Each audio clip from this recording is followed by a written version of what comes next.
Hello! In today's Archaeoscoop I shall be as brief as I can. This is for two reasons. First of all, because I have a few things I'd like to mention in addition to today's news stories. And secondly, because I am in quite a lot of pain. Over the weekend I pulled some muscles in my back while digging, of all things.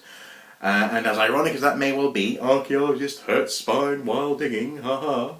I am extraordinarily uncomfortable on this chair. So, while I may not give these headlines my customary attention, they are well worth yours, so please do check them out.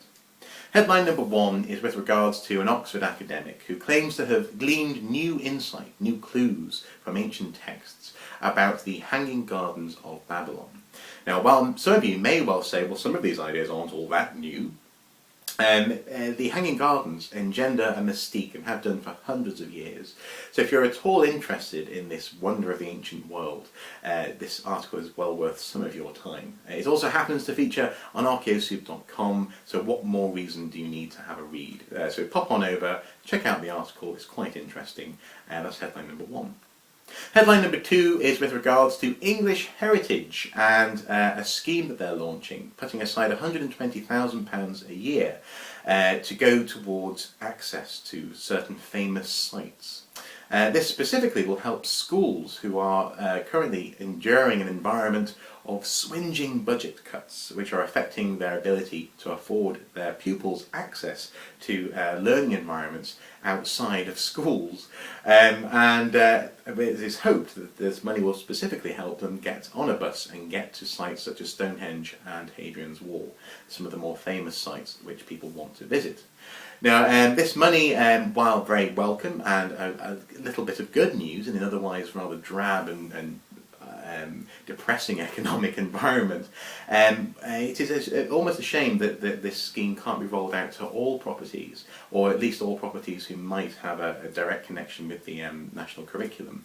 Then again, £120,000 probably wouldn't cover that kind of initiative, so this is better than nothing. It's also an unfortunate sign of the times. Schools can't afford to get outside of school and give their pupils a good extracurricular educational experience. So nonetheless, it's good news but also unfortunate sign of the times. Headline number two. Headline number three is a video. This also comes from the BBC, as does headline number two. And this video is in York. I've chosen it for two reasons. First of all, because Clifford's Tower is in the background, the site of an unfortunate massacre, but also one of my favourite in York kind of monuments. I walked past it quite often when I was working in York, so I quite like that spot. But also the video actually goes on to highlight a march which happened to try and bring attention to the campaign to get Richard III buried in York. It was headed up, fronted by a woman who has been proven to be one of his descendants. Probably one of his many descendants, but nonetheless one of his descendants. The genes are conclusive. And she believes firmly that he should be buried in York. He did express a desire to be buried in York when he was alive. He made some preparations with the Minster. But as it stands, he's likely to be buried in Leicester. Indeed, that is the plan. He will be buried in Leicester. Now, there are economic arguments. For example, Leicester would very much like to have Richard III there for the tourism. And on the same sort of argument, on the flip side of that coin, arguably York doesn't need another tourist attraction. But also as well, institutions across the country have expressed reservations about moving Richard III out of Leicester. He was buried there, he laid there for 500 years, why move him? And other institutions have expressed concern about the concept of him being buried in Westminster or York, just in terms of it being frivolous or unnecessary. He's in Leicester, bury him in Leicester. So they say. I chose this video just to highlight the fact that this debate and discussion, this passionate argument is ongoing, and actually they're funding a court case themselves to try and get this overturned, and it just seems as though it won't go away. Probably won't go away when he is finally ensconced, probably in Leicester, and I suspect it may well take some sort of comment from Buckingham Palace actually to placate some of these people.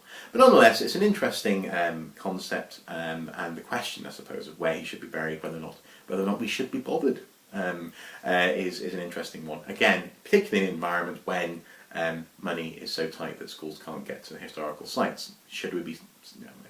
Anyway, interesting video. Not least because actually people turned up in various medieval garb to sort of to highlight the campaign. So check it out if you can. So those are the news stories, my top 3. Top of the list in the others, actually, top of that list is one that's worth a mention. It's a 15-minute audio file, which should be accessible no matter your territory. I know BBC videos aren't always accessible outside Britain. This audio file is a discussion about the impact that technology has on archaeology. It's rather a reflexive relationship, I suspect, where technology enables new archaeological techniques, and new archaeological techniques ask new questions, which then need new ways of answering them, as it were. But nonetheless, this is a great little discussion in the course of a quarter of an hour, and well worth your time, so check that one out as well. So those are the news stories. Now, the things I wanted to mention in addition to that are as follows. First of all, we're approaching video 500 here at YouTube, at Archaeoscoop Tower's YouTube channel, rather. And I'm rather excited by that, certainly more than my spine allows me to express. And with this in mind, I have come up with a competition. Video 500 will be a competition to win an Archaeoscoop soup tin, as it were. I've made a few of these. They're a very much limited edition, and if you want to get your hands on one, stay tuned, as it were, and you'll find out what the competition is. We're yet to finalise it, but me and Mrs. Soup are having some thoughts. I quite like these tins, so if you fancy one, check out that video when it turns up, and you will be with a chance of winning a tin. I may give away 2 tins, depends on what the response to the competition is. Tins, Archaeoscoop tins, video 500. Great. The other 2 things are, first of all, second of all, I suppose, I recently had some wonderful artwork delivered from Eleanor Winter, who has produced some images for the second of the 2 Lindisfarne Gospels videos that I'm making this year. The second one will be a 20-minute video exploring the legacy of the Lindisfarne Gospels, and indeed how they were made, so on and so forth.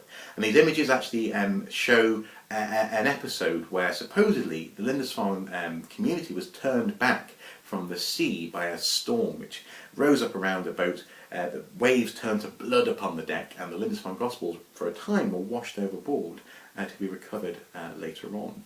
So this image, to which I'll put a link right at the bottom below all the news stories, is one of the images which she delivered this week, and I'm very pleased with them. And this particular one is very dramatic. I quite like it, and more to the point, it's actually in the same or a similar art style to the Lindisfarne Gospels themselves, so it's great. I'll also put a link to her website and related Tumblr account, I think, on which are the other images actually that she's produced for that project. So check them out. I love them. They're absolutely superb. I just thought I'd give her a shout out, as it were, because she's been she's very quick in getting these done. And then the third element is to do with some questions that I'm getting to do with whether or not I'll be filming in the workshop, as I was going to at the beginning of the year, and Archaeology Gastronomy. When is Season 2 or Series 2 coming along? Well, first of all, yes, I will be filming the workshop this summer. Fear not, something will happen this year, definitely. But as you're well aware, I've been very busy over the past 6 to 8 weeks. But nonetheless, that is definitely on my mind. It will be coming, as are other videos. Tomorrow, for example, is A Question of Doom. And with regards to Archaeology Gastronomy, the second series is very much coming. We're going to be doing the cuisine of Saxons and Vikings, or certainly with a sort of Scandinavian leaning, as it were, a focus on that. And both me and Nicola of 41 Feasts are very interested in doing this, but she's recently adopted her second little girl, a wonderful Tilly, adorable, and we both suspect that rushing in right now and filming that second series would be possibly counterproductive. She's still, bedding in, as it were, in the family. So it is very much coming. It was delayed by the Lindisfarne Gospels project, which I've been working on last month. But again, don't worry, folks. It is in here, and I'm well aware that it's on the cards, and it is very much on the cards. It is coming. So yeah, we're both looking forward to doing that. Should be great.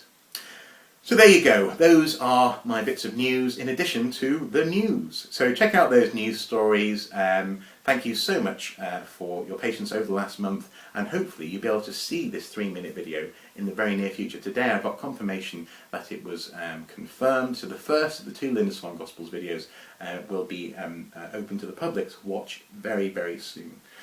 So with that in mind, as I say, remember, keep an eye out for the Video 500 competition to win an Archaeoscoop tin, and I'm going to shut up now because this has been a long video. My spine. Until next time, guys. Bye bye.